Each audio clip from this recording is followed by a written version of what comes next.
Once alone, Ellie explained what happened. She also says she thinks that the two of them are a lot alike with the things that drive them.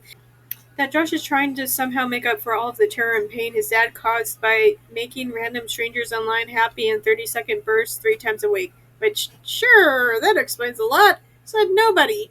Ever. Hello and welcome to Procrastination Point's video Snark. If you came here because you thought that this was an audiobook, please stick around and maybe learn some reading and listening comprehension skills. I read books, discuss what went wrong, and how they can possibly be fixed. I'm continuing my read-through of Lights Out by Navessa Allen. At the first video, go check out the others. Links are posted below. Chapter 17. The chapter opens with Ellie expressing disbelief that this is her life now. Or is the dead horse here to remind her that she actively chose to be with Josh? She doesn't get to express disbelief that this is what her life has come to.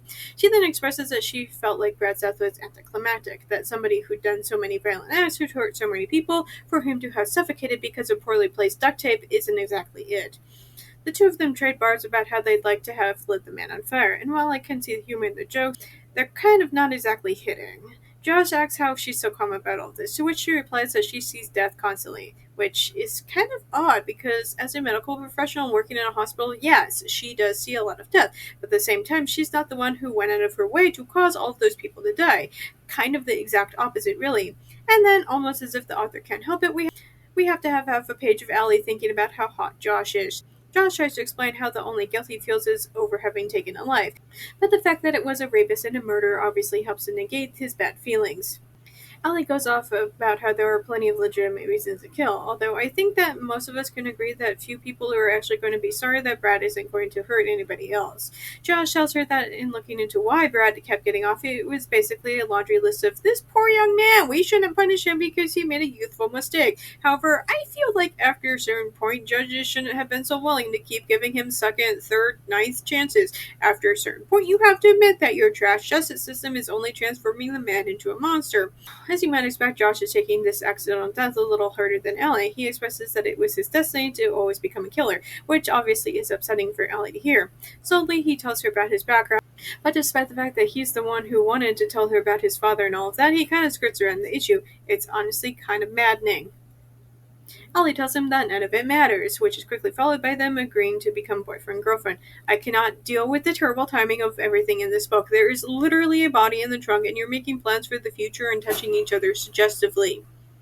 However, Ellie asks how much he dug into her family background. When he asks why, she reveals that her grandparents fled Italy to get away from the mob, only for her uncle to get into the mob here, and that the hospital janitor mentioned in the previous chapter is her cousin. Her uncle forced her to help him find a job there. And as much as Ellie doesn't like having to do this, she's going to lean on her family's mob connections in order to clean this mess up. Josh is obviously reluctant to let more people in on this, but Ellie reminds him that their lives are at stake here, and it's better to let the professionals handle this. However, she also warns that this kind of help will likely come with a high price, which Josh says he's willing to pay so long as he can stay out of jail. This is followed up by Josh again asking if Ellie is his girlfriend. She then starts to spiral into her thoughts about this for an entire page. Can we please focus? However, this is also the end of the chapter. Times left in this chapter, 0. Total left to this book, 1. Chapter 18. When they get to Uncle Nico's house, Josh is of the opinion that they should chuck the body into the driveway and speed off, that he's too wound up to want to deal with his own mess. Dude, get some freaking priorities here.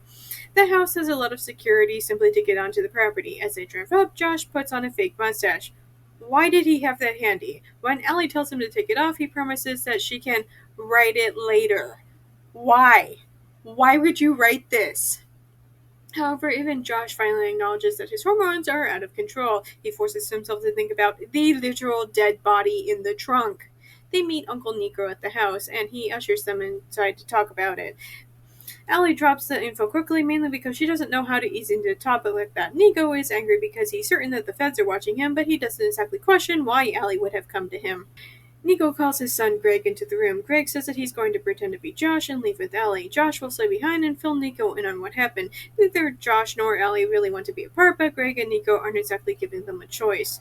It takes them literally 2 pages to say goodbye, and I'm so freaking over it. Finally, Josh is alone with Nico since this is his chapter. What Ellie does will probably be in the next chapter, but who knows? Nico obviously isn't pleased with the situation, but his attitude obviously changes when Josh begins to tell him about Brad breaking into Ellie's house with a kill kit. Nico starts issuing orders about how he's going to clean all of this up. Josh points out that the only thing Brad learned about Ellie from the hospital was her first name, which obviously means Brad did some digging on his own.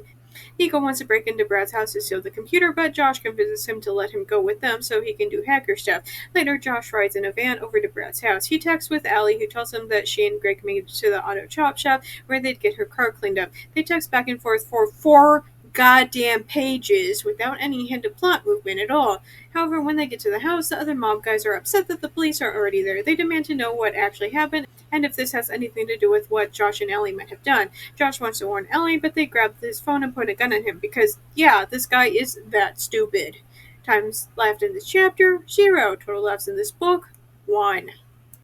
Chapter 19. I don't know if it's a mercy or not that we skip over Ellie going her own way after having her car detailed at the auto chop shop. She hasn't heard from Josh and she's simultaneously angry at him, yet also worried for his safety. She does have a brief moment of panic as she's driving to Josh's apartment when the police come up behind her, but they're obviously not after her, and there's no way that they would have been able to track her location that quickly, but still the unrest is there. Ellie rushes inside when Tyler opens the door for her since Fred has been yelling. Again, as a cat owner, I promise you that the cat would probably not have held it and simply urinated in the box. The yelling was because he was in a carrier. Most cats aren't happy to be in them. After getting Fred settled, Allie realizes that she's in Josh's room, and that is the same as in his videos. She starts to get revved up thinking about it, even though Josh isn't even there. As she goes back down to get the rest of her stuff from the car, she gets a call from Vern, the lab tech, who actually did finish the DNA testing on the samples. As Josh had warned her, the samples don't match. However, Vern says that there was something off about everything, so she did some digging. And wouldn't you know it, it turns out that the blood sample was a 50% match to a serial killer by the name of the Barbie doll killer. Now, obviously, being the son of a serial killer doesn't exactly make them also be serial killer, but Allie starts to spiral, mainly because Josh had broken into her home, and she also knows that a lot of serial killers in history had this charming persona in order to lure victims in. Vern asks if Ellie is safe right now, to which she agrees. However, she's also thinking about going back to her extended family. Even though they told her to keep away for everybody's safety in the Brad mess, she figures that it's better than being murdered. Vern promises to keep this a secret, if only because you're not supposed to be running labs and using the hospital equipment without permission, and she likes her job. Before Allie can decide on what to do next, she decides to question Tyler. She flat out asks if Tyler knows about Josh's dad, who confirms this. She demands that Tyler answer some of her questions and would prefer not to ask Josh right now. Ellie briefly explains what Josh did to her, but Tyler is quick to brush all of that aside as some sort of symptom of the abuse that he suffered under the controlling thumb of his dad. And I'm not saying that there's a lot of children of famous serial killers running around, but there are a lot of people with abusive fathers, and they don't start stalking random people that they casually know. Tyler also shows Allie an article about Josh's dad, mainly to show her a picture, but she also reads it as well and compares the man to Dahmer and Bundy. However, talking about this with Tyler helps to reassure Ellie that it's probably safe to be with Josh. Probably. Tyler is also happy that Josh seems to have found somebody. He says that the two of them probably wouldn't have worked out anyway, but that if he'd known Josh was interested in her, he would have shoved Ellie at Josh immediately. He goes on to explain to her that Josh is vegan, and it's not one of those, but think about the animal situation, but kind of the exact opposite end of the spectrum. The list of triggers from the beginning of the story had cannibalism on it, and, well, Dad was a serial killer. There was a block party. You can put the rest together. Josh then shows up and Tyler bounces, but only after telling him that Ellie knows about his dad. Once alone, Ellie explained what happened. She also says she thinks that the two of them are a lot alike with the things that drive them.